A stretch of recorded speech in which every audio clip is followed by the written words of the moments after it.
Longjing, Dragon Well.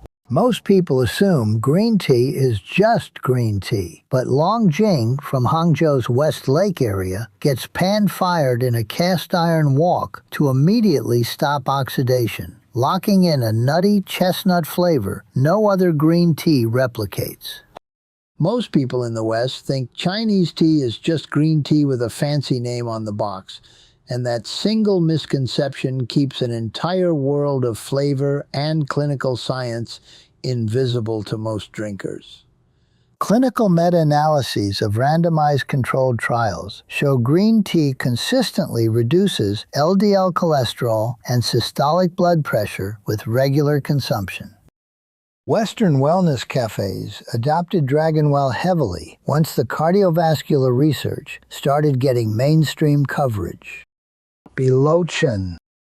Biluochen gets confused with Longjing constantly because both are Chinese green teas, but they taste almost nothing alike.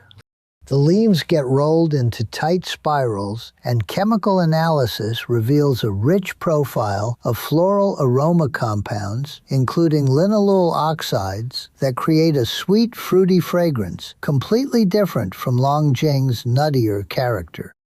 The same green tea evidence base applies, since both share the catechin content driving the lipid and blood pressure improvements seen in clinical trials. Western specialty importers position it as the fragrant alternative for new green tea drinkers. Silver Needle. Most people assume the most expensive teas are the most heavily processed, and Silver Needle completely flips that assumption. It is actually the least processed tea in the entire Chinese tradition.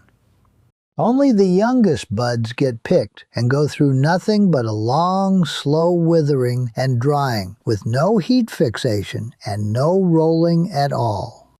The bud surface stays covered in fine white hairs, creating that silvery look. A clinical study found improved body composition and metabolic markers over 12 weeks of white tea consumption. Junshan Yinzhen. Yellow tea is essentially the ghost category of Chinese tea because most people outside China have never encountered it done correctly. Junshan Yinzhen goes through standard green tea steps, plus an additional yellowing process called menhuan, where warm leaves get wrapped and allowed to slowly mellow, creating a smoothness green tea simply cannot replicate. Preclinical research shows antioxidant activity and a protective effect on gastric tissue in animal models. Western exposure remains very limited, but high-end importers have started bringing it in for serious collectors. Anxi Tieguanyin. Tieguanyin sits in the oolong category, where processing becomes genuinely fascinating because the tea maker decides exactly how much oxidation to allow before stopping it. Leaves get withered, shaken to bruise the edges, just enough to start oxidation at the margins, then fired at exactly the right moment to lock in a floral, orchid flavor profile.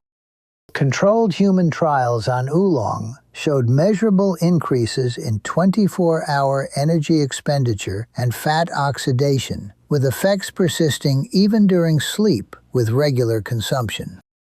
Western specialty buyers actively seek Tieguanyin out for that reason. Dahong Pao. Dahong Pao from the Wuyi Mountains takes oolong processing further with an added roasting step after partial oxidation, transforming the aroma into a deep mineral earthy character that Wuyi tea culture calls rock charm, a reference to the volcanic terrain where those bushes grow. A famous legend says a big red robe was draped over the original mother bushes to honor them after they helped cure a sick Ming Dynasty official, and the name carried forward for centuries. Roasting also reduces some catechin content compared to lighter oolongs. Qimun. What China calls red tea is what the West labels black tea, and that naming gap trips up most new drinkers. Qimun from Qimen County is one of the finest examples anywhere, famous for a distinctive floral honey-like aroma built from specific odor-active compounds found dominant in analytical studies of Qimen samples. Black tea meta-analyses show consistent small blood pressure reductions and improved vascular function markers with regular consumption. British colonial-era trade embedded Qimen so deeply that most English breakfast blends contain it without drinkers ever knowing. Pu'er. Pu'er completely rewires how you think about aging as a food concept, because it is the only Chinese tea that actively improves with time through microbial activity rather than passive chemistry. Yunnan leaves go through fermentation, where microorganisms transform leaf compounds over months or years, building the earthy, woody mushroom flavor that divides anyone who tries it. A placebo-controlled trial showed reductions in body fat and improved lipid profiles in a hyperlipidemic group, with mechanisms linked to gut microbiota and bile acid pathways. Western wellness culture attached pu'er to the gut health conversation immediately. Fujian brick tea. Fujian brick tea sits in the same dark tea category as pu'er, but gets made through a process that intentionally cultivates a fungus called Eurodium cristatum inside the compressed brick during production. Tea makers call the golden fungal colonies golden flowers and treat their presence as a quality marker rather than contamination, which surprises most Westerners hearing it for the first time. Most health research remains preclinical, but the manufacturing microbiology is well documented and shows this fungus dominates the final production stages completely. Western adoption is early, but the fermented food movement opened the door. Jasmine tea.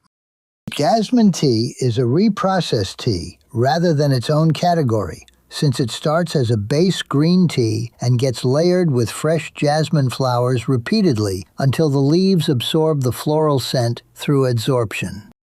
Multiple scenting rounds build up fragrance intensity, and the cup carries both the floral character and the full health profile of the base tea underneath.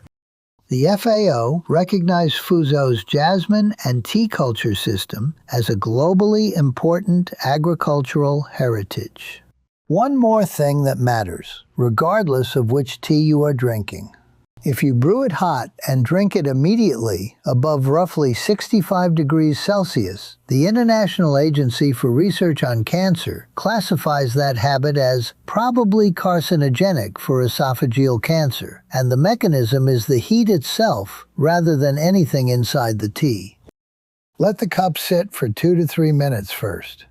Every single tea on this list starts from the same plant and gets completely transformed by the processing decisions made after harvest. And understanding those decisions is the only way to actually use any of this, whether for flavor, for health, or for both.